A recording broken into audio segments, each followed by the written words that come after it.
So we're going to explore light mechs that behave like medium mechs, or light mechs that if you're not careful, as you jump into the Battletech battle, you quickly get into trouble because you realize these are light mechs, but their characteristics are easy to fool you into that they have more tonnage, or they want to behave like medium mechs. And certainly it is a big jump to go from light to medium. That jump in tonnage allows more weapons, but significantly a lot more armor and internals. I mean, in the Battletech narrative, mediums are the workhorse of the inner sphere because they kind of have that balance of mobility, armor, and weapons. It's a big difference jumping from lights to mediums. So 2 mechs that come to mind, and then I'm going to turn it over to you guys in the comments, and we need to be careful. The first classic, and both of these are favorite mechs of mine. One of them I regularly play, right? In Battletech, I have so many favorites. There's just not enough battle value or time to play them all. But I do find myself bringing a number of favorites consistently and constantly to my games. And this type of light mech, the Valkyrie, you've got a very, very unique mech in that you're mounting an LRM 10-pack on a light mech with medium laser support, okay speed, and jump capability.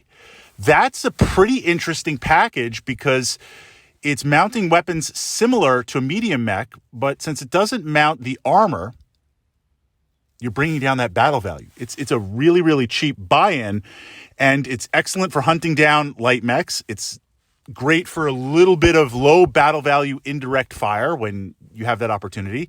And it's great for just harassing and supporting mediums or combined arms from that perspective. And of course, I've uploaded some Valkyrie Tactica to my channel here under the Battletech playlist.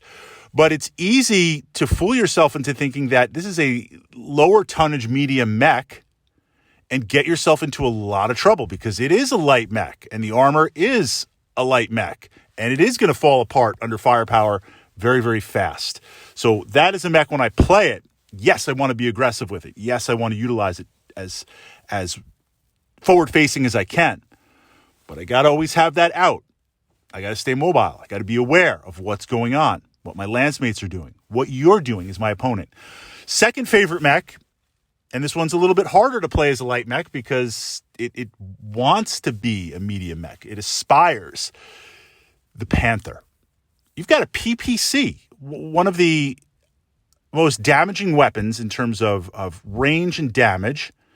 Certainly autocannon 20, but you got to get up point blank. No ammo, range, 10 points of damage, a single PPC. That's a primary weapon on many heavy mechs. That's a primary weapon on a lot of medium mechs, or I would counter and say a lot of medium mechs is a primary weapon. Look at the Phoenix Hawk. It has a large laser. That's got some bite. Then you're backing it up with short-range missiles. And for the tonnage and what you're packing, it's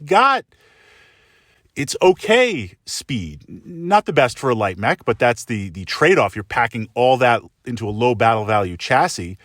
But it's really easy to get aggressive with this mech, which you want to do, be leading with that PPC and kind of get yourself into trouble where you realize, look, this is just a light. And that happened in a recent game where I was being very aggressive and I found myself trying to chase away some lights with that PPC, even with the odds of them moving in range. They don't want to get tagged with it.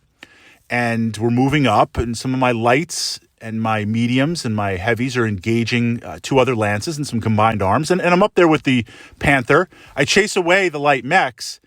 And at that point, rather than kind of outflanking or kind of running up the side of the hex map just for some distraction, I joined the battle because I'm like, oh, I'll throw another PPC on there. And, this mech's got some bite, and I kind of got in over my head and drew some attention to some LRM boats and really just got blasted. I mean, I made it out of there, but I seriously got really, really blasted, effectively lost an arm, effectively having to pull back and completely move to my deployment zone because I didn't want to lose the mech. Not because we were playing in a campaign, but, of course, also the narrative. I didn't want to lose the mech because we're locked in the center there.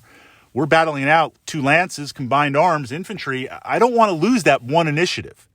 So sometimes a mech takes a lot of damage on a side note, and you say, okay, it's pretty much gone. Maybe I'll hang out for another turn and blast away. Get it out of there, because at least if it's up, you're still saving that initiative. But those are two examples that, with the tabletop glory, I really have to watch myself. When we're talking about lights that want to behave as mediums, and they can certainly put the damage output and the aggression factor under mediums, but they are still only a light mech.